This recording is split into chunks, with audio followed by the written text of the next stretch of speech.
Welcome to the DevReady Podcast. Joining me on the episode of the DevReady Podcast today, I have Stephen Kee. So for those of you that are new here, I'm meeting Stephen for the first time, and we're all going to learn a little bit more about him and SEO today. So Stephen, take it away. Oh, thanks, Anthony. Great meeting you online. We haven't met in person as yet. And we were connected via a mutual connection. Glad to be here. Would love to share what we have to offer and maybe give some gems and gold nuggets that your listeners can take home to their businesses. Not a problem. So you run, it's called SME Digital, which is SME a Digital. marketing SEO agency. If So I'm we're more a paraphrasing. web design and SEO agencies. The website is the conversion tool. A lot of people mix the two together or think they're one. The website is really your conversion tool, and everything else you do in terms of lead generation leads to your conversion tool. So including things like face-to-face networking or referrals networking, that's a lead generation activity. SEO is a lead generation activity. So that's what we've specialized in. SEO, we generate the leads. Yep. Businesses also have the other activities, and that leads to the website. And that's where we convert and feed your pipeline. Cool. It's a very succinct explanation. So what got you started in this space? So going all the way to the beginning, so I have a BSc Financial Mathematics, which is a South African equivalent of an actuarial degree in uni. So I'm South African born. I moved to Australia in 2011. So I had a taste of entrepreneurship when I started a business. It was a side gig, an Airbnb business in 2018. And that quickly turned from zero to $1 million turnover business within 18 months. Oh, well. COVID happened. And that business, as you can imagine, we were doing rental arbitrage, so we had a lot of rental commitments. Everyone in lockdown, no revenue, was quite stressful. Yep.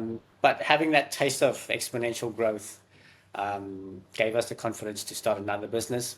Now, why SEO and why web designs?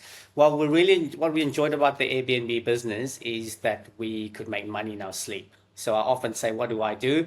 I help our customers find their customers in their sleep. So that's how the transition happened. Yep. Were you focusing on sort of SEO and marketing on that business at all? And is that what got you into Not this? actually. No, I think Airbnb does all the marketing. So we listed our properties, and we got customers pretty much even before the listing was ready. So we got to know a couple of the hacks industry. We mingled with people that were experts, and we got to know the Airbnb algorithms pretty well, pricing, pictures, descriptions, etc. And the two platforms, search engines and Airbnb, are essential in the sense that they connect people that have a have with the people that have a need. So travelers and properties connect, whereas Google is more industry agnostic or any other search engine. So that's how we moved from tourism into marketing in the sense that it's the algorithm side of things. So during COVID, we reskilled ourselves. I took up a course in web design and SEO through the E-Business Institute in Queensland. They're in Brisbane, and that's how we got started. So on the surface, it looks like actuary, tourism, marketing, but it's the mathematics that binds them all together. I'm after the mathematics and the pattern recognition. It's a very process-driven. There's patterns there. Once you identify that, you know how to then exploit it effectively. Yes, exactly. So how did you go about building that web design and SEO business then? Because that's coming in as a complete outsider without a background. Yes. I'm assuming there are a few challenges there. Yes, absolutely. I think one of the good things that the E-Business Institute did was they not only trained us in the skills we needed to build a really good, high-converting website, and also the skills to get the results from an SEO perspective. They trained us high level on what we need to build a successful business. And one of the key points that I took out of the course was there was a session at a boot camp where Frederick Marcoux, who's the head of BNI Australia, was a guest speaker, and he talked about the importance of networking and how the old saying, the old cliche, your network is your net worth. So that's how we got confidence, and having the experience of processes and systems necessary to manage 16 properties. So the Airbnb business went from 0 properties to 16 properties across 2 states. We had that skill. So my wife and I founded both businesses, both B&B Havens and Key Web Designs at the time. That's how we got the confidence of going from corporate to full-time business owner, because we have the qualifications from a corporate perspective. We had the experience of running our own business and a 7-figure business, and then we had the training. But the key here is that we quickly built networks, and it was really the web design and SEO business was a COVID-born business. Yep. A lot of existing businesses got caught up in having practically 0 digital presence.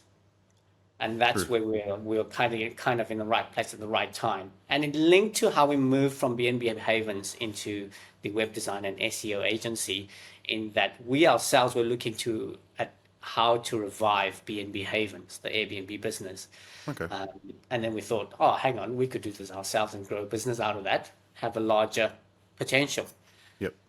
And in 2023, December 2023, I merged the original web and SEO agency with the one that I founded, Key Web Designs, into SME Digital. So that's how we. It's an interesting way to approach everything.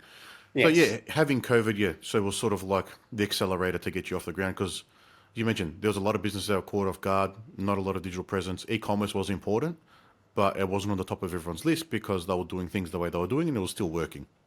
Yes. There's nothing like a big disruptor to change what everyone right. thinks, how everyone thinks the priorities of what they should be doing are compared to what the rest of the market says at the same time as well. Absolutely. You can't get anyone at the moment who doesn't think it's e-commerce first. Yes. And online presence. Correct. So SME Digital focuses on service-based businesses. So as much as e-commerce and e-commerce sites are important for bricks and mortar businesses selling products, service-based businesses also need that digital presence. If you think of people moving, I mean, there's 700,000 migrants, 700,000 plus migrants that have recently entered. In Australia, they're settling in, they're moving between suburbs, and kids are growing up, they're moving into between suburbs. They're going to need a tradie, they're going to need a doctor, they're going to need a dentist. Where they're going to find those dentists, Google search is often the first port of call.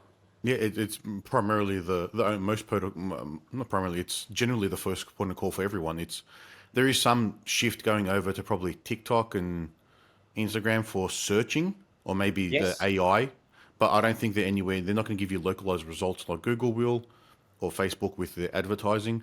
But Google is still the king in search. It's going to be very hard to beat them, because from my experience, the AI results, it's not the same kind of result that you get from the general Google search. But I'm also talking as the person who in the office had the superpower of being able to Google anything. So Absolutely. I would go past page 1 and I would go 10 pages deep to find what I needed to find. Yes, that's true. And look, we're the exceptions to the rule. Often people go to the top, and that's what makes SEO so crucial. Yep. And you mentioned TikTok and the social media and all the other forms. These are all lead generation activities, and that's a good point. So even SEO, organic search itself, is going through disruption, right? In the younger generation, it's probably more TikTok than it is Google search. But I just want to focus in on SEO at the moment, and a lot of disruption happening. SEO's pretty much gone full circle. So we had, before the internet, we had marketing.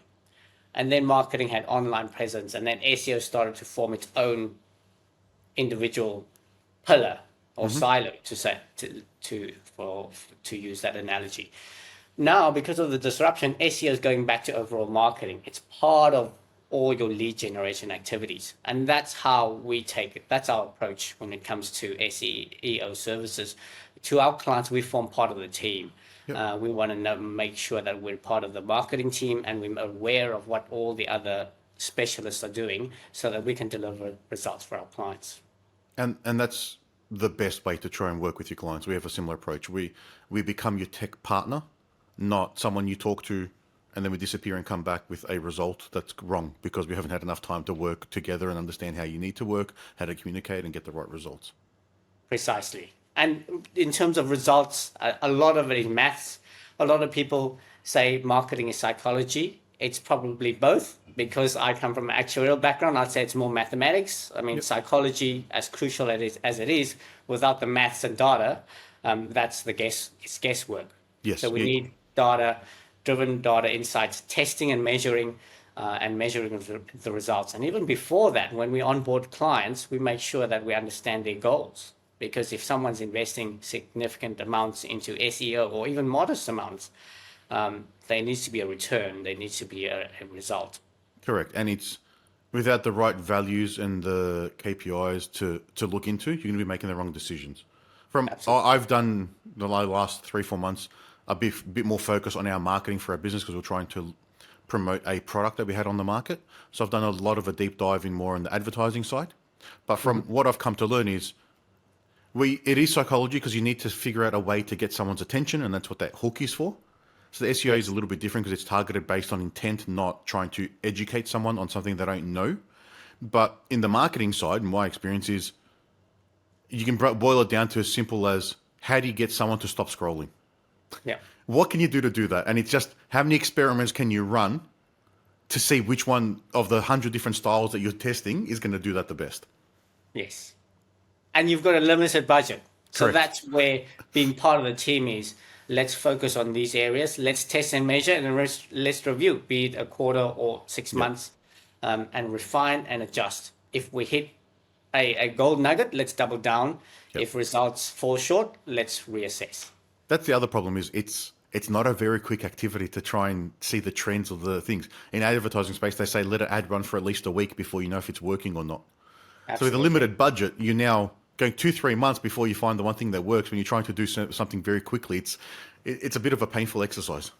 Yes, and that's why we need a diverse approach. And especially businesses these days find something that works. Use that to fund all the other ones to have those incremental progress. We're after progress and exponential progress at that. Yes, a little bit of progress along the way on multiple things makes a big change towards the end. If you can make those little steps along the way over the course of a year, you'll get that exponential progress throughout the course of the entire year. That's right. So Anthony, you're saying you're spending a lot on advertising. Are these Google ads, social media ads? I wouldn't say it's a lot. It's just social media ads at the moment. We haven't gone into the Google AdWords world. It's more testing Meta ads and TikTok ads just to see. All right, video ads seem to be doing well at the moment, so I'm just testing that from content. Small budget between $20 to $50 a day is what we've been doing. Yeah. $50 at most, not every day. So that's just testing the market, understanding how do I do this myself. I like to understand how things work, not just hand over things to agencies and let them do it. Yes. So I like to be involved in the process. So we're learning that and exploring. But Google AdWords and SEO is something we haven't dived into, so maybe we can start talking about that. I know at a top level, my understanding SEO is search engine optimization. You're matching for keywords in Google searches or intent of what someone is going to be looking for. And then you're crafting content to match that intent on certain landing pages or just in general in blog posts so that you can have that keyword ranking. Is that a good enough explanation? That's part of the explanation. Look, it's very wide. So Google has over 2,300 factors that help rank. Oh, wow. But yes, the main thing is having search the results, your services that you offer, the problems that you solve, that your business shows up. So give me an example of a problem that your business solves or your service solves. So we develop software for clients. So we can help people get their ideas to market. We can help commercialize products. We can help them recover a project that is failing. The issue I have with SEO is how we decide how I've just worded things and not necessarily what the person's going to search. Yes. No, that's such a great question. And how we as SEO agencies manage that is we consult with you. Again, I'll refer back to our onboarding process. Yep. Our onboarding process is a questionnaire that is an accountability tool, actually, that helps our clients spend time on the business. So it includes things like, do you have a tagline? As basic as what's your tagline? What's your customer avatar? What pain point do you solve? From that questionnaire, we get a brain dump from our clients, and we have a kick-off session as well to map that further out so that we understand what your views are. We take that, and we also ask you to name 5 competitors of yours. So then we have a look at what they rank for and what content they have. So we've got your view of the world, we've got your competitors' view of the world, and then we'll go and do our analysis on what Google thinks of you and your business, and also what your customer avatars are searching for those solutions. Mm-hmm. And then we put those 3 together to tailor a strategy that we can test and measure. Yep. And I'm assuming that process to try and find out what they're searching for is a bit of an experimentation or exploratory phase, where you're going through certain tools to then find things that match, have certain volume that is not too competitive against either.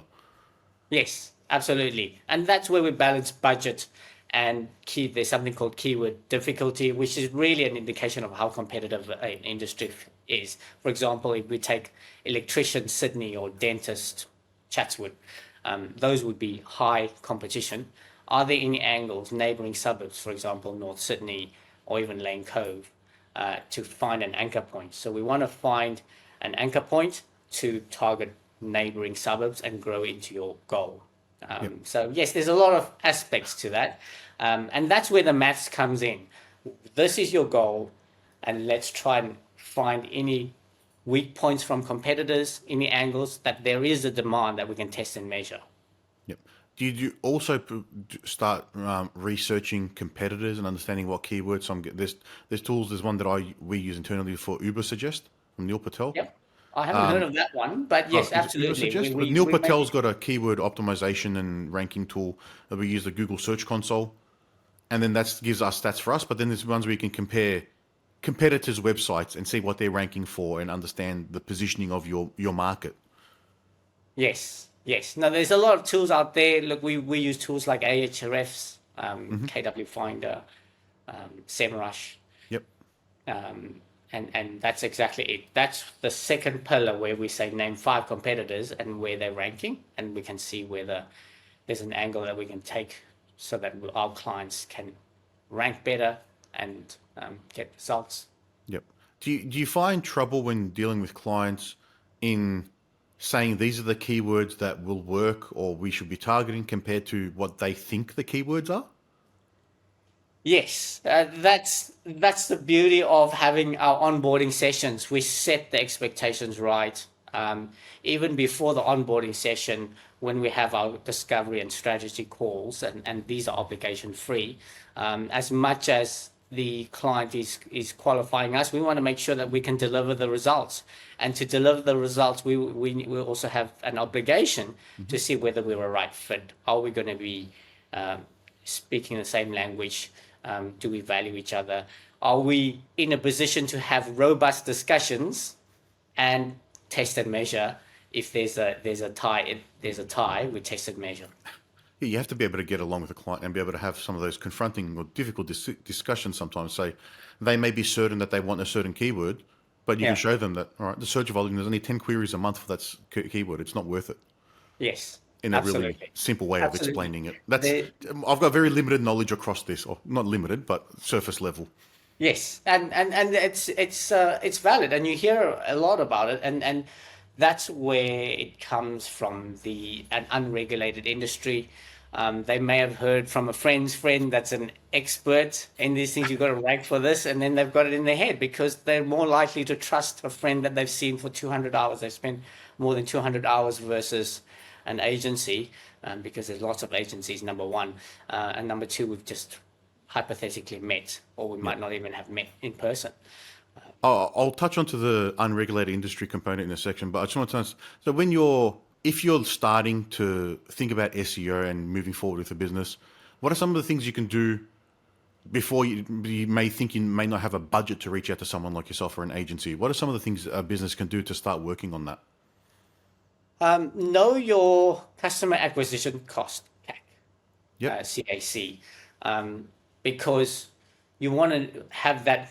Everything in my head is about measuring. You want to make sure that you have a benchmark and if you're investing, say, X dollars, let's say $1,500 a month in SEO services, you want to make sure that you can reverse engineer how much leads you need to generate and how much closed business, in other words, converted leads into business you need to reach to make sure that it's viable. And then, of course, you need to justify continued investment in SEO services because it's a long game. Yep. The difference between Google Ads and SEO, if I can use a property analogy, because we're in Australia, we love property, is Google Ads is like renting and SEO is like owning. You own that space. And there's a lot of statistics that people trust organic search more than paid ads, because paid ads is like renting. You get those results instantly. You're the highest bidder for a certain keyword, you'll show up on top. Yep. And a lot of businesses and experienced people will know that they'll do a deeper level, such as yourselves. You'll go beyond a page one, but most people will look at page one, but within page one, they generally take an approach of suspicion or wary on ads. And the ideal situation is if you're spending on ads, you want to rank one on ads and then rank one on organic. You've pretty much probably 5x plus a click-through rate. Oh, wow. I didn't know that. Yeah. That's a very high stat compared to what you'll normally Yes. get. Absolutely. Because it's that reinforcement. You see our brand, let's say Yep. SME Digital, hypothetically, if we were having an ad campaign, you'd see SME Digital for a need. You need a high converting website, and you see SME Digital again. You'll click it, and then you have a high converting website to convert that into a call, into a phone call. Yep. I never thought of the analogy of the rent versus own on the SEO versus ads, but it does make sense. And there's Yes. a lot of parallels from the SEO to the AdWords, because the AdWords is it's focused on keywords again. That's right. So the learnings there can be applied to both. Absolutely. So if they understand the customer acquisition cost, I'm assuming they're really going to have to understand their lifetime value as well, Yes. because that's going to be probably more of a differentiator on how much they can actually spend based on what the customer will return long term. That's right. So this is a great topic to focus on. If you think dentists, we're growing our portfolio of dentists because they love the results that we're generating. Mm-hmm. Your typical dentist, probably, because again, we'll touch on the regulation of the industry, etc. later on. But because it's unregulated, a lot of dentists view SEO services with a sense of hesitation. Yep. There's a lot of horror stories out there. And the best lead generation of a dentist is most likely a referral. You've got a mum and the mum's friend and the whole family comes along, they're local. And a dentist that understands the lifetime value of a new client will invest in SEO, because you would have landed a mum that wouldn't have come across from a referrals, and that's just gold. Yep. And the good thing about dentists being wary of investing in SEO services is if we have a particular dentist that's investing in SEO, they're more than likely going to achieve better results because the competition is generally lower. Yep. As tough as the competition is, someone that's investing in it and no one else is going to get some results. Yeah, and if you think about that from a lifetime value perspective, just say $250 for every visit and you're doing a clean and checkup or whatever it may be. If that's a mum, 2 kids and a father, potentially, so 4 people, that's $1,000 every 6 months. Yes. If you do it twice a year.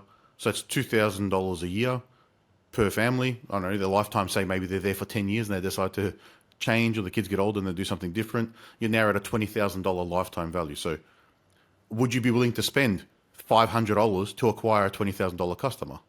Exactly. If you ask that to anyone, they're going to say yes without hesitation. Absolutely. Yeah.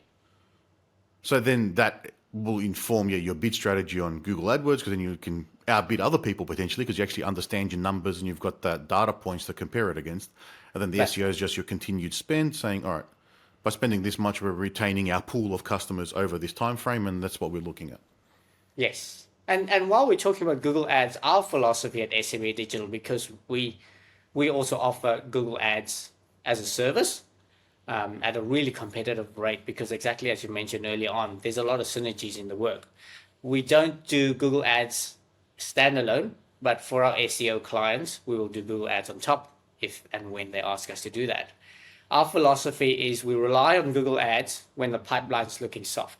Perhaps the economy is looking soft, or maybe a lot of people are on holiday, or whatever the case may be. That's when you bolt on Google Ads, because AdWords are volatile. The pay-per-click can be volatile. Rely on SEO as your stable strategy when it comes to your constant presence. Always have that presence there. Yes. So now on that unregulated industry that you mentioned a couple of times, we've got our own experience of that in the software world, and being a web developer, you probably experienced a part of that as well. The cowboy developers and SEO agencies, you probably get a lot more of it in the SEO space, because you don't have to be as technical to do that compared to actually development. You don't need to have as much skill at that level as a programmer. But what's your experience with that world and previous clients that have had engagements with similar agencies and them getting burnt? Because that's generally what happens. Yes. Look, I'm not a lawyer, so in terms of all the legalities, look, it is a sad situation, but I'm an optimist, so I often see the positive sides in it, in that humans always learn. The example of your project, you had a client or prospect that lost $1.4 million on a project because they tried to perhaps go with a cowboy supplier or try to do it themselves. Why pay twice? Rather seek an expert. So with my view on it, I've always been willing to have that conversation, because that's where, again, going back to how we grew our business, referral based. We joined a referral based networking group, and that's how we built credibility. Have those conversations. Our agency is about giving. That's how we're results driven. So if we can have that conversation with someone that's been burnt by SEO or has a dodgy website, they want to survive in business, and they can see the competitor across the street with a beautiful looking website, and they've spent $5,000 on a dodgy looking one. They're crying for help secretly. As much as they've been burnt, if they want to survive as a business, they need a credible agency. And that's our mission, essentially. Have more conversations, and say there are good guys out there, like in the industry. Even if it's a regulated industry, you still have budget operators. It's about doing your due diligence and seeking 2 or 3 suppliers. Quotes. I'm not as optimistic as yourself. Sometimes we've got a lot of clients. So half of our work comes from what we call rescue projects. So we've had clients that have gone overseas or picked a local team, jumped into development too quickly. Team hasn't understood the requirements or how to work with them. They don't have a process that's defined well enough to then guide the client through steps to be able to understand what they actually want to achieve and how to deliver it. And then at 6 months, 3 months, 9 months, whatever the time period may be, the developers come back and go, here's your product, and it's not what you expected. Yes. So from our experience, it's people may not, the clients, they want the best outcome. They want to have a business that's going to survive, but they don't know what they don't know. So they're going to a party who seems to be the right one.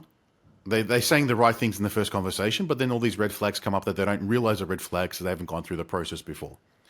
So this is the biggest difference with what we do, and we're in an unregulated industry.